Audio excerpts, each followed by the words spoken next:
Today, I'm sharing my perfected homemade tomato sauce recipe. This one has been years in the making and it's finally ready to share with you. I use this sauce on everything: pasta dishes, pizza, soup, lasagna, and even stuffed cabbage. It's super versatile and packed with flavor. My go to are whole San Marzano tomatoes. They're grown in volcanic soil in Italy, which gives them this natural sweetness that really sets them apart from any other tomato. Here's what you'll need: whole tomatoes, tomato paste, fresh garlic, fresh basil, onion, olive oil, baby carrots, and a little salt. Start by washing and patting dry about 10 fresh basil leaves. Set those aside. We'll be adding them when it's done for that classic Italian aroma.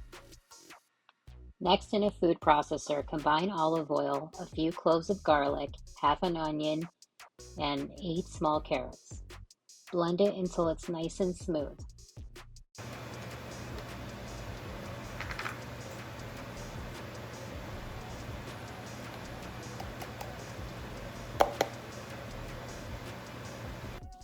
Now heat up a stainless steel pot on medium-high. Add your processed mix and cook until it's fragrant. This should take about 5 minutes. You'll know it when you smell it. Time to add the tomatoes. 3 cans of whole San Marzano tomatoes. Move the pot off the hot burner. Use a flat masher or the back of a spoon to break up those tomatoes right in the pot. This helps everything blend beautifully while it cooks. You can let them break down naturally if you cook the sauce longer. Once you're done mashing, add the salt and the tomato paste, then mix well. Bring it all to a boil, then lower the heat and let it simmer for about 1.5 hours. Stir occasionally and let the flavors do their thing. Now we're at 30 minutes. I'm going to give it a quick stir. It's definitely looking so good. We got 1 hour left.